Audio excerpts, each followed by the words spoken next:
Hey, hey, Blue Table fans, Sean here. Today I'm going to be taking a look at the Bonesplitters army for Age of Sigmar.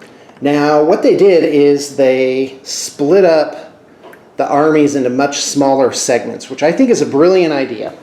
So the Bonesplitters actually appear in one of the 4 Grand Alliance books, Destruction. Destruction basically has ogres and orcs in it, and the Savage Orcs were in here, and they were called Bonesplitters, so all this obviously is planned out. And so, without further ado, let's take a look at the Bonesplitters book. It's a hardback, which I love, by the way. And obviously tons and tons and tons of great art. I have to hand it to whoever's authoring these books that they really bring the army to life. And in fact, not only do they bring it to life in the background and give them a unique and captivating story, for example, the Savage Orcs, the Bonesplitters, are actually become a Bone Splitter because you're an orc that goes a little insane. And so they gather, and these guys are monster hunters, and they believe that there's magic in the bones of monsters.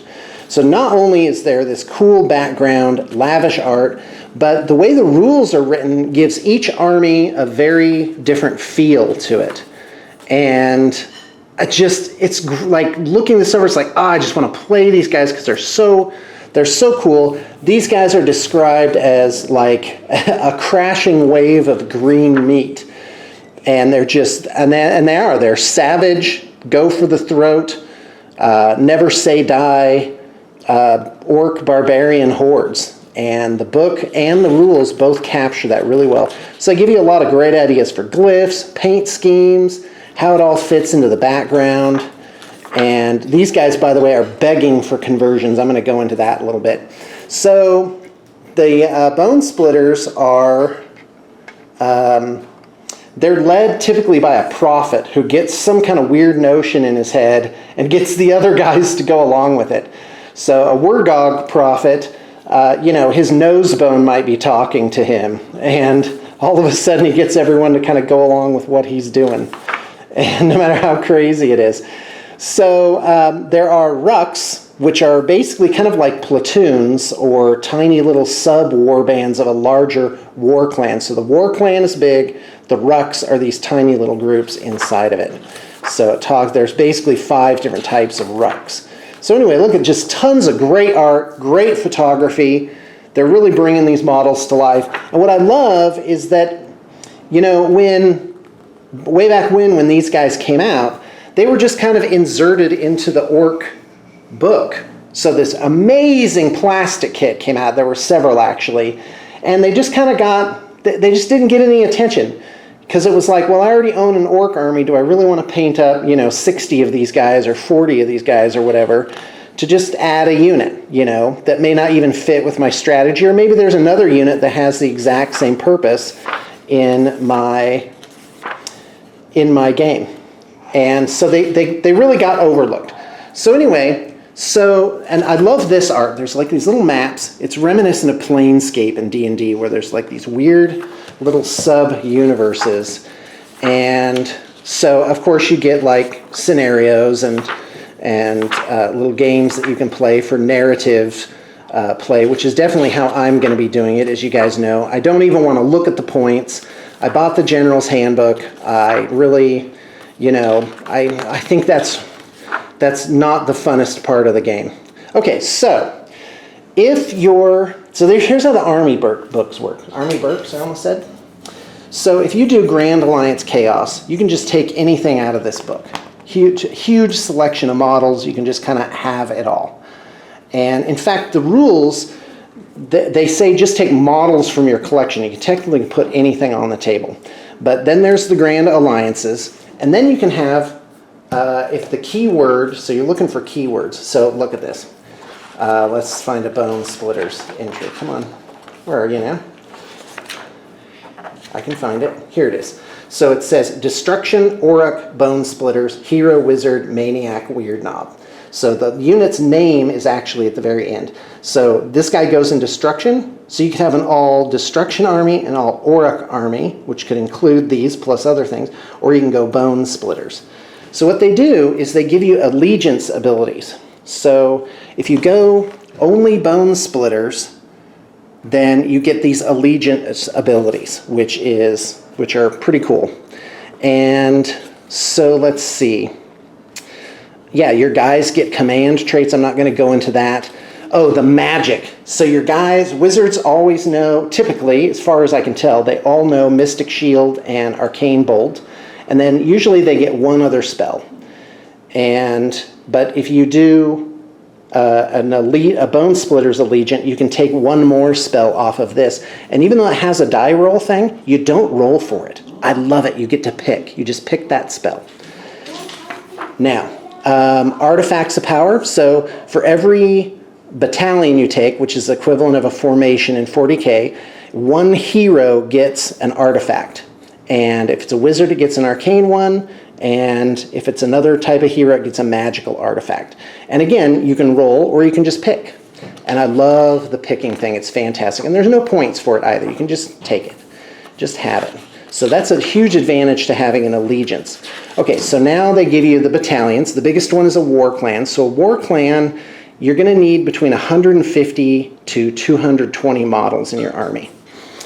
And then there's the rucks, different types of rucks, cop ruck, snag a ruck. They're all different names. There's 5 different kinds. And so there's 5 of those. And then the war clan basically includes these in it. So you get like a bunch of abilities. And they give you 3 different war clans: Icebone, Drackfoot, and Bone Grins.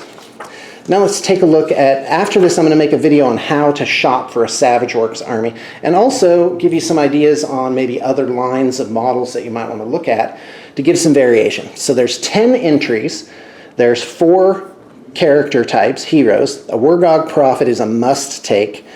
His command ability is absolutely outstanding. A unit within 15 inches can basically take a bonus melee attack, and then they can attack again later.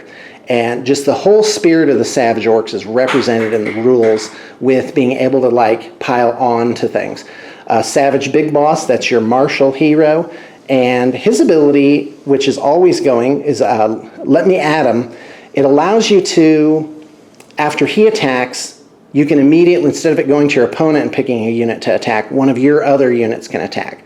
So technically, if you had 2 or 3 or 4 of these guys, you could just attack one after another and then finally have a unit attack, which can be really tip the scales in your favor. And again, really speaks to the flavor of the army. Maniacs with a K, those are the Boar Boys. And then you have a Wardock, which is kind of like a lesser shaman type guy, but he's not really a wizard, so he's more like a priest, I guess, typically in other types of army lists. So now we're getting into the 6 units. So what Games Workshop has done, and I think it's really brilliant, is they've taken the armies and they've split them up into these tiny little factions and given each one their own book and their own personality, but also allowed them to all be tied together into one larger group. So Savage Orcs are your basic guys. Savage Boar Boys are your Boar Boys. Savage Big Stabbas, that comes in the Savage Orcs kit. And it's these guys, where there's 2 guys on a base with a giant spear. And these guys are great. They're monster hunters, but they also have an ability called Final Fling. Final Fling. And that's if a base of them dies, they do D3 mortal wounds to a unit within 3 inches as they throw the spear one last time. So that makes these very dangerous. And in my opinion, the Big Stabbas are definitely the most interesting unit here.